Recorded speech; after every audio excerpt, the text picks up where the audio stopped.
हम nominal GDP और real GDP को समझ लेते हैं थोड़ा। नॉमिनल जीडीपी जो होता है, यदि एक सिंपल फॉर्मूला पहले अप्लाई करें, यदि हमें लर्न करना है तो हम एक फॉर्मूला नॉमिनल जीडीपी का लर्न कर लें। Nominal GDP is equals to Q into P. अब हमारे दिमाग में एक फॉर्मूला बैठ गया कि nominal GDP is equals to P, Q into P. अब यहाँ क्यू क्या है? क्यू जो है करंट ईयर की जो है क्वांटिटी है। Quantity means quantity of goods and services of जो है डोमेस्टिक टेरिटरी, है ना। एक अकाउंटिंग पीरियड में, हमारा जो अकाउंटिंग पीरियड है उसमें हमारी डोमेस्टिक टेरिटरी में कितना गुड्स एंड सर्विसेज प्रोड्यूस हुई है, उसे हम क्यू से डिनोट कर रहे हैं, into P. P means price, है ना। उस पर्टिकुलर करंट ईयर में हमारा जो भी प्राइस रहा है, जनरल प्राइस लेवल, हम उससे इनटू कर रहे हैं, जिससे हमारी नॉमिनल जीडीपी आती है। तो नॉमिनल जीडीपी को हम क्या, एक और नाम है नॉमिनल जीडीपी का, क्या बोलते हैं हम नॉमिनल जीडीपी को? जीडीपी एट करंट प्राइसेस, है ना। करंट प्राइसेस पे इसको कैलकुलेट करते हैं, इसलिए नॉमिनल जीडीपी का एक नाम और क्या हो गया? GDP at current prices. ठीक है, तो हम सिंपल हम क्या कह सकते हैं नॉमिनल जीडीपी को? It refers to GDP at current prices, क्योंकि हमें पता है कि नॉमिनल जीडीपी को करंट प्राइसेस पर हम मेजर करते हैं। It is the market value of the goods, final goods and services produced within the domestic territory of a country during an accounting year.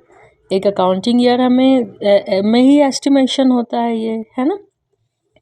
अब इसमें एक सिंपल बात और समझना है कि कभी भी किसी कंट्री की नॉमिनल जीडीपी बढ़ रही है, इंक्रीज़ हो रही है, तो इसका ये मतलब नहीं है कि प्रोडक्शन इंक्रीज़ हो रहा है। क्योंकि देखो नॉमिनल जीडीपी के फॉर्मूला में ही क्या है? Q into P. क्यू यानी क्वांटिटी इनटू प्राइस। अब प्राइस यदि ज़्यादा है पर्टिकुलर अकाउंटिंग पीरियड में तो भी नॉमिनल जीडीपी बढ़ जाएगा। यानी इन्फ्लेशन की केस में भले आउटपुट उतना ही हो या उससे कम हो, यदि प्राइस ज़्यादा है तो भी नॉमिनल जीडीपी इंक्रीज़ हो जाएगा। इसलिए हम नॉमिनल जीडीपी के इंक्रीज़ होने से हम कंट्री का वेलफेयर नहीं मानते। तो फिर हम कंट्री का वेलफेयर किस में मानते हैं? यदि हमारी कंट्री में रियल जीडीपी इंक्रीज़ हो रहा हो, रियल जीडीपी, है ना, तो हम बोलते हैं कि जो रियल जीडीपी है ये कंट्री, इससे हमें सही में पता चलता है कि गुड्स एंड सर्विसेज इंक्रीज़ हुई हैं या नहीं हुई हैं। क्योंकि रियल जीडीपी का फॉर्मूला क्या है ना। पहले फॉर्मूला देखो, रियल जीडीपी का फॉर्मूला है क्वांटिटी इनटू पी।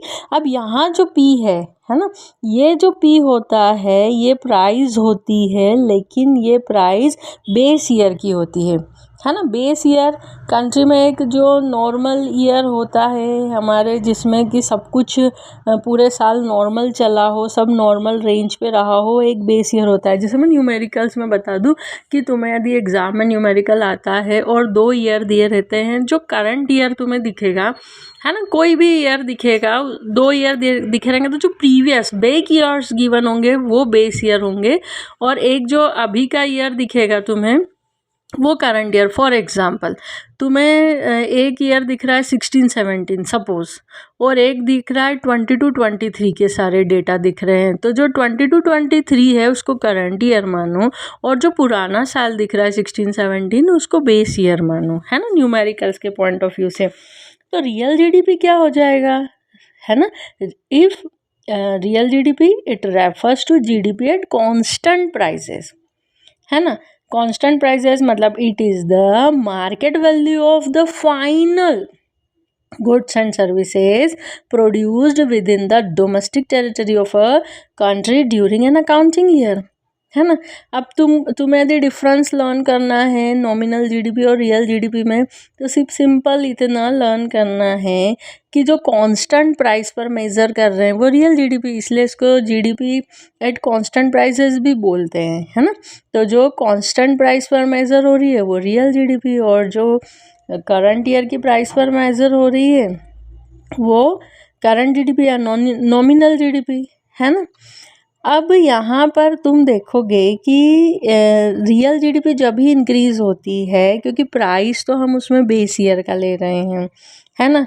तो रियल जीडीपी यदि कब होगी, जब आपका क्वांटिटी इंक्रीज़ होगी, तभी आपकी रियल जीडीपी इंक्रीज़ होती हुई दिखेगी, क्योंकि प्राइस तो हम इसमें बेस ईयर का ही ले रहे हैं।